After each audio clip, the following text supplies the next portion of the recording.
Feel like a cattle rancher. Good Saturday morning, Edge Whitetail viewers. It's a cold one here in Northeast Iowa. It's January 18th, Saturday morning. Stay tuned. We're going to head down to the land.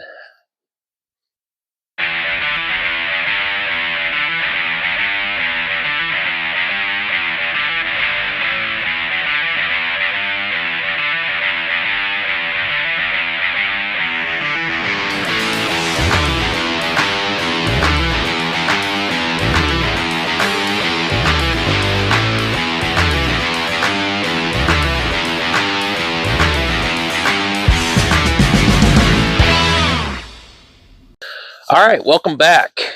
Like I said, Saturday morning, January 18th, we got a big cold front coming in here in Northeast Iowa. Yesterday, it was nearly 50 degrees. I even got out and did a little ice fishing, and then that front started to come in. While I was out ice fishing, temperatures started to plummet. Right now, we stand, it's not super cold yet. Right now, we stand at 17 degrees, but the wind is blowing really hard. I think it's probably about 30 mile an hour steady. And tomorrow, Sunday, is going to be a high of 2 degrees. So we're going to make sure all the feeders are full. Have had a lot of activity this week on the feeders. Split G2 has been on the 3-acre plot and the food plot consistently each and every day, which is good. He needs to keep his mouth in there and filling up with that vitamins and everything that we're feeding and giving him all that goodness. Also, the bucks have been grouping up, and I'll add some pictures here in this video and talk a little bit about that on the pictures. But they have been grouping up, and 4 or 5 of them running together at the same time. One of them is a buck that my daughter named Moose because he has such a weird, almost a paddle-esque type, a paddle type rack like a moose would have. He really looked that way in velvet. The cool part is the other night we had some pictures on the 3-acre plot that it looked as though he possibly shed his one side right by the feeder. So we're going to hopefully find that out this morning. I know the way things go with Shed Antlers. When you think it's going to be perfect and, oh, he had to have dropped it right there, I'm only seeing a few minute discrepancy. It's not that easy. So if there's something laying there, it will be still a miracle. I love shed hunting, but it could possibly be a little bit of a disappointment there this morning because I'm not going to spend much time looking around. I still don't want to intrude much. I want to be in there with the ranger. It's cold. I want to get in and out as fast as I can. I don't want to disturb them. I want to make sure I keep them on our side of the river and keep them in the property. So I don't want to poke around. Thus far, I have maybe 4 or 5 bucks down there that have lost one side. I think I have one that has lost both sides. So we're still going to hold out. I do believe they're dropping earlier this year. I think a lot of that is due to we had such a warm late winter last year, and antler development started so soon. And actually, you know, I didn't really touch on this, but finished out very soon. I had a lot of bucks that were shed in the 3rd week of August of their velvet. So it was just a little bit ahead of schedule on that cycle the whole way. And I feel like the shed antler drops are a little bit ahead this year too. And those that, you know, buddies of mine and stuff that I've talked to, various videos on YouTube, are all kind of saying the same thing. So, which is good, because if we can keep them in the property and get those antlers dropped down, especially when you got 4 or 5 bucks running together right now in a bachelor group, that really makes for a fun shed hunt. Still going to hold off February, early March before I really plunge in there, but a lot of that's going to be dictated by you know, I run these cameras year round, spy point cameras, and I can tell when I can just go ahead and get in there, because, you know, you got a pretty good idea of when they have all dropped. So I'm going to get some cold weather gear on. I'm going to grab, I've got my Nomad base layers on. I'm going to grab a Nomad coat, some Nomad gloves, of course, get my boots on, and we're going to get down there to the land. Don't know how much I'm actually going to film down in the land. It's cold, it's windy, but bring you as much as I can here this morning, Saturday, January 18th. Stay tuned.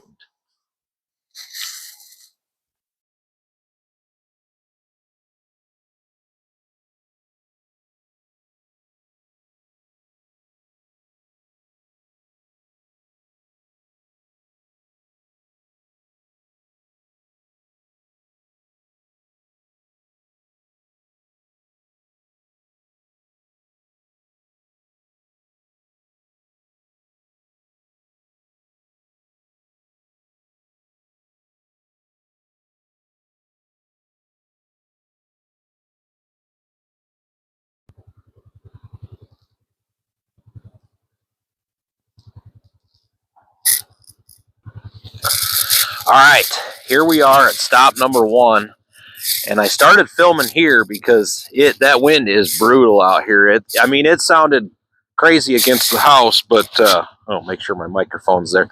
Crazy against the house, but it is something special out here. I'm behind this pine thicket, and this camera I've got right here, a couple weeks ago, a deer come up, put his nose right on it, twisted it, and honestly, it hasn't been taking a lot of pictures. The deer don't generally winter up in this section of the woods. There has been more this year than normal, but as they run out of food up here, and it's a long ways from any water source right now with everything froze, so generally they don't spend a ton of time up here in the winter. That being said, I'm going to move this camera. I've got to change the batteries on the food plot one. I've been having trouble with that, the 3-acre food plot one. I think I'm going to put this camera on the 3-acre food plot and then move the 3-acre food plot to a mineral source that we have on the north end of the property that doesn't currently have a camera on it. So I don't know if you can hear that wind over my head, but it is something special. So I went really slow past the 3-acre food plot just looking from the Ranger, and I don't see Moose's Antler yet. I will walk around in there quite a bit because we're far enough away from the woods that I shouldn't disturb anything. Hopefully I can find this thing for you guys, because I know it has to be somewhere right in that area, but I'm not going to spend too much time out here today. I got to coach archery this afternoon, and I shouldn't say I get to coach archery this afternoon, one of my favorite things to do this time of year. So I'm not going to spend a ton of time there. Plus, it's cold. So the Nomad's keeping me warm, and this duck hunting coat that they have on the website, the wind does not go through it. This is what I wear ice fishing, just sitting out on a bucket. The wind, it stops it completely. So little plug for Nomad there. So I'm going to get this camera moved, and we'll do a little bit more filming here. Hopefully I can find that antler, and we'll see when we're going to end up wrapping this episode up. So here we are at the 3-acre food plot, and sorry about the wind blowing the camera and stuff. I hope it ain't blowing too bad across this microphone. But this feeder, actually, it's been getting hit, but it's only been getting hit pretty much by deer. I figured out this year with the Moultries on the gravity feed feeders, down here, it's like a rubber boot, and the deer can knock that around and get that food to come down. Years past, I always kept it all the way down, thinking more flow is better. I was sorely mistaken on that. The turkeys could come up and keep pecking at it. The raccoons could keep bumping it a little bit, and more food would come out, and they would drain really quickly. Well, this year I went all the way to the top setting, so now a deer can come up, bump against that, and get more flow. This one is surprisingly full. Quick scan here. I have not seen that antler, so I'm going to look around here a little bit. It's got to be right in this area. If I don't find it today, oh, the camera's going to go. If I don't find it today, it's no big deal. It's right in this area somewhere. but it is cold, cold. I'm going to go ahead and change this camera and look around a little bit. If I find it, I will bring it to you on the camera. If I don't, I'm not going to feel too bad because it is cold. Stay tuned.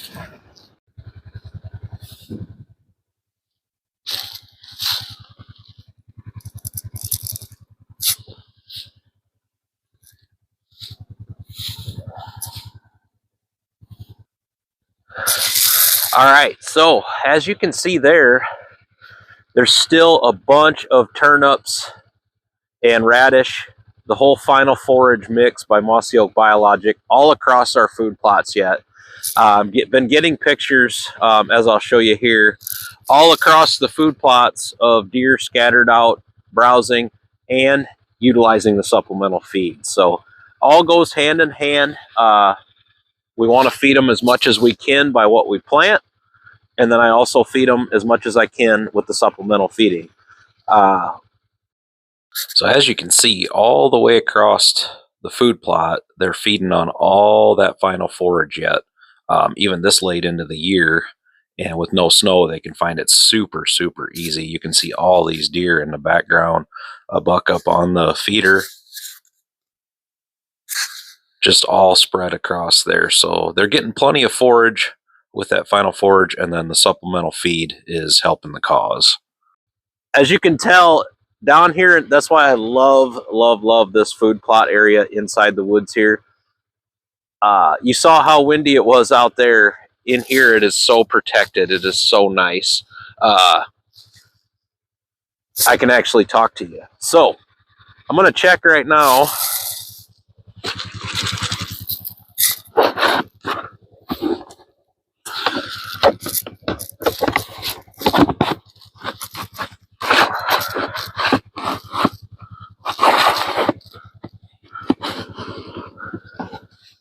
There it is. Almost forgot how to put that or take that off, I guess. This one's about half full, which is good for a week's consumption, and they've been all over this. That's why I'm loving that. Again, read your instructions when you purchase something. Had I known that, more is not always better. It's nice to know now that the turkeys can't come up and just completely gorge themselves with my feed. I've thrown a lot of money on the ground over the last few years by not having that setting up to where the deer can bump it and get more feed. The turkeys cannot. So turkeys can ravage it really quick. I'm going to go ahead and top this off. I think I can see just straight corn in the top. So I'm going to put a new bag of the feed, the molasses, vitamin E, corn, pellets, the whole works there on that feed I showed you in the previous video. If you don't know what that is, go ahead and check back on that from last week. Going to get that loaded up here.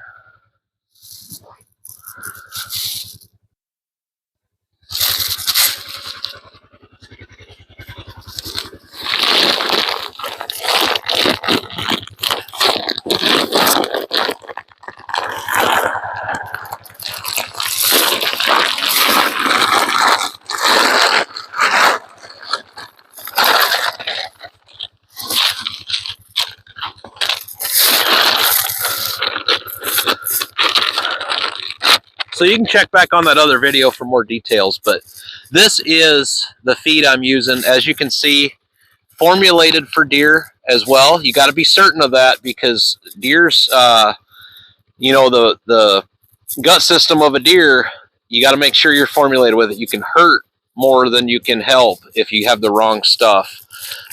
This is just a straight normal animal feed, all purpose, but it's got 16% protein, like I said, the vitamin E to boost their immune system, vitamin D, and the whole works. There's some antibiotics, prebiotics in it, everything to keep them healthy in the winter, because that's the main goal as a wildlife manager, farming for wildlife. So I'm going to go ahead.